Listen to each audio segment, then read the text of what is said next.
Fourth views, चौथा विचार। सरकार भी कमजोर जातियों के साथ खड़ी नहीं है और कमजोर जातियां अपने हित को समझ नहीं रही और वे एक ऐसा माहौल रच बना दिया गया है इस देश में कि पिछड़ी जातियां, अति पिछड़ी जातियां, अनुसूचित जातियां, अनुसूचित जनजातियों के दिमाग में ये व्यवस्थ कर दिया गया है कि आपका असली विरोधी सवर्ण जातियां हैं।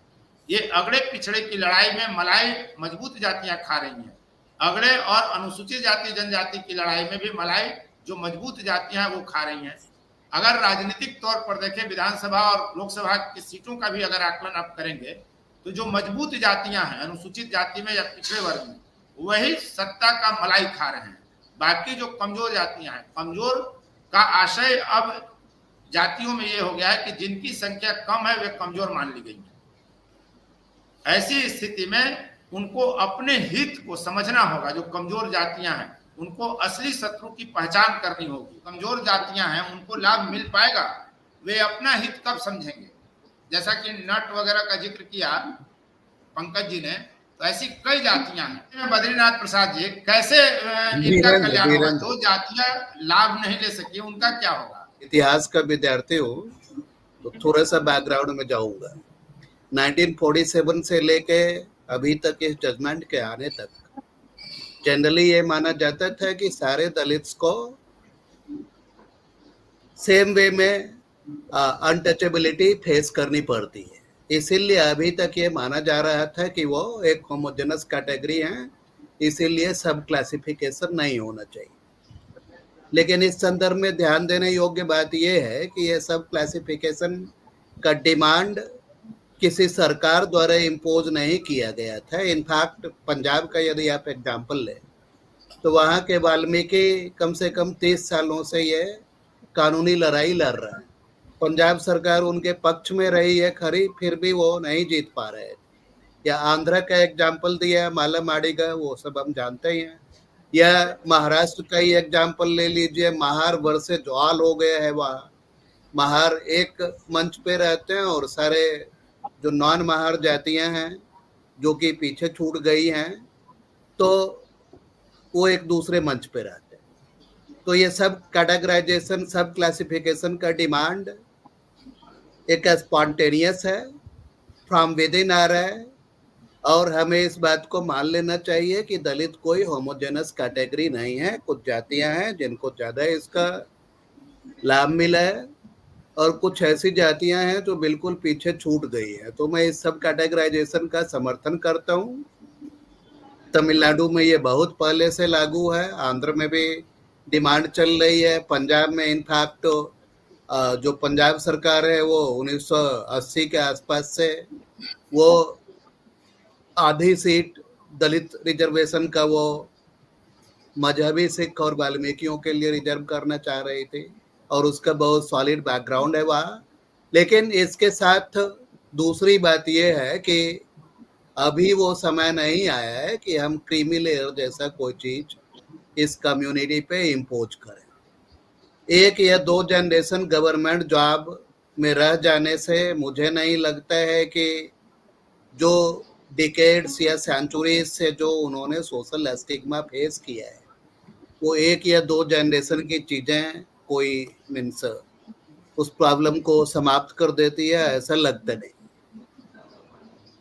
सर, उस परिवार की तो समस्या खत्म हो जाती है ना। मान लीजिए बतौर उदाहरण, अगर कोई व्यक्ति सांसद बन जाता है तो उस सीट से फिर उसी का पुत्र बनेगा, उसी की बीवी बनेगी, उसी का पोता बनेगा। कोई कलेक्टर बन गया तो फिर उसको क्यों चाहिए आरक्षण का लाभ? आप सक्षम हो गए, जब आर्थिक रूप से संपन्न बना दिया गया तो आप पढ़ाइए अपने बच्चों को। अभी मैं कल के न्यू इंडियन एक्सप्रेस में एक खबर छपी है कि जेएनयू में अभी लगभग 200 वैकेंसी अनफुलफिल्ड हैं। वो सारी रिजर्व कैटेगरी की वैकेंसी हैं और वो प्रोफेसर और एसोसिएट लेवल, जिसको एकेडमिक दुनिया में सीनियर फैकल्टी पोस्ट माना जाता है, तो वहाँ कैंडिडेट नहीं मिल रहे हैं। 5 बार 6 बार एडवर्टाइज हो चुका है। तो अब शायद ये प्रस्ताव पे विचार चल रहा है कि हमें सीनियर लेवल पे फैकल्टी नहीं मिल रहा है तो उनको जूनियर लेवल के फैकल्टी में उन पोस्ट को कन्वर्ट किया जाए, अर्थात प्रोफेसर के पोस्ट को असिस्टेंट प्रोफेसर बना दिया जाए या एसोसिएट प्रोफेसर के पोस्ट को भी असिस्टेंट बना दिया जाए, तो ये रियलिटी है। ये 70 साल के बाद ये स्थिति है। और आप सारे इंस्टीट्यूशंस में देख लें तो इन ग्रुप्स की या इवन ओबीसी की क्या स्थिति है। पूरे दिल्ली में आपको 5 ओबीसी प्रोफेसर नहीं मिलेंगे, दिल्ली के 5 यूनिवर्सिटी को मिला के। जी, आते हैं फिर हम आपके पास चलते हैं डॉक्टर राजेंद्र कुमार सर के पास। सर, ओबीसी के प्रोफेसर नहीं मिल रहे हैं, ईबीसी के नहीं मिल रहे हैं, एससी एसटी के नहीं मिल रहे हैं, पद रिक्त हैं, तो फिर तो सवाल वहीं घूर के आएगा ना कि अगर आप परिवार के दायरे को तोड़ के बाहर भी जाएंगे, अगर अन्य लोगों को भी लाभ मिलते चला जाएगा, अगर क्रीमी लेयर लागू कर दिया जाए तो बड़े पैमाने पर परिवारों को लाभ मिलेगा, तो वहां नए लोगों को लाभ मिलेगा, तो वहां से पैदा होगी प्रतिभाएं आगे आएंगी। लेकिन जब एक ही व्यक्ति को लाभ मिलते रहेगा रिजर्वेशन का, चाहे वो कलेक्टर बन जाए चाहे मंत्री बन जाए, तब भी तो फिर लाभ कैसे मिलेगा? आपका बहुत बहुत धन्यवाद। जी सर, आभार आपका, आप समय दे देते हैं व्यस्तता से निकाल करके।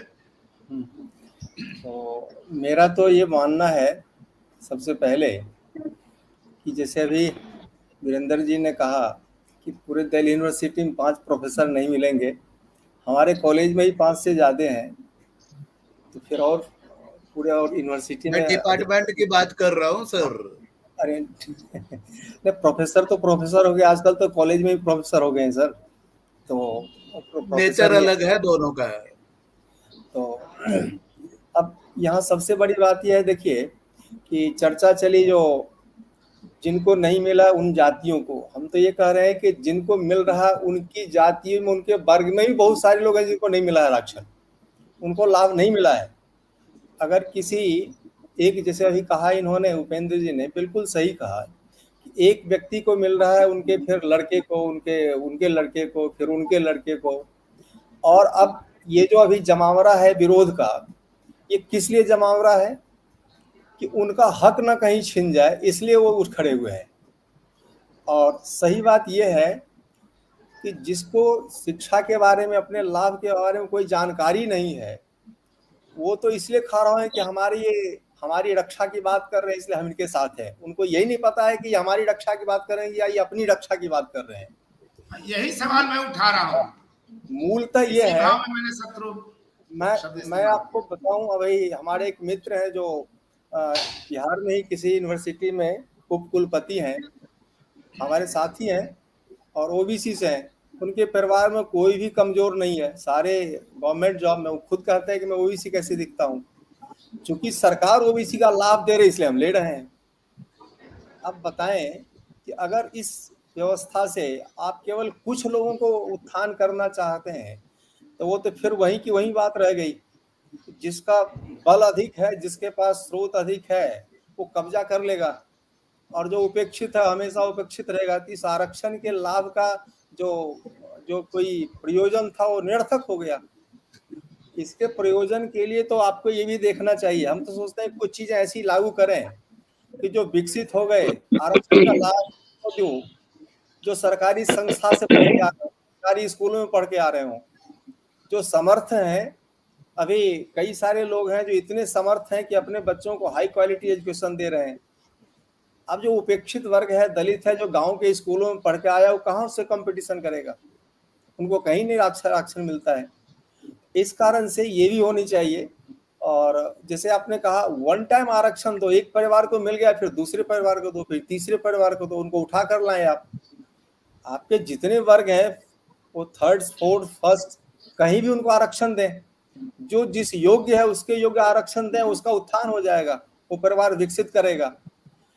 तो जैसे कुछ दिन पहले आपने देखा होगा कि जाति के नाम पर कुछ लोग आगे आते थे और पूरे जातियों को बेवकूफ बनाते थे, पूरे समुदाय को बेवकूफ बनाते थे। वो बात बाद में लोगों को समझ में आ गई। वैसे ही इस आरक्षण के नाम पर कुछ लोग चाहते हैं कि हमारे पास ही इसका धरोहर बना रहे, हम ही इसका लाभ लेते रहें और लोगों को ना मिले इसका लाभ। ये सुविधा बिल्कुल ही उनको नहीं मिलनी चाहिए जो इसका लाभ ले चुके हैं, जो विकसित हो चुके हैं। पिछड़े कैसे? जब आप आईएएस बन गए तो पिछड़े कहाँ हुए? जब प्रोफेसर बन गए तो पिछड़े कहाँ हुए? आप तो अगड़े में आ गए, अगड़े में आ गए, हर तब तरह से दूसरे को सक्षम हो मौका गए, दीजिए, बिल्कुल दूसरे को मौका आर्थिक तौर दीजिए। पे काफी सक्षम हो गए, मजबूत हो गए। नहीं, उनका समाज में भी आदर है।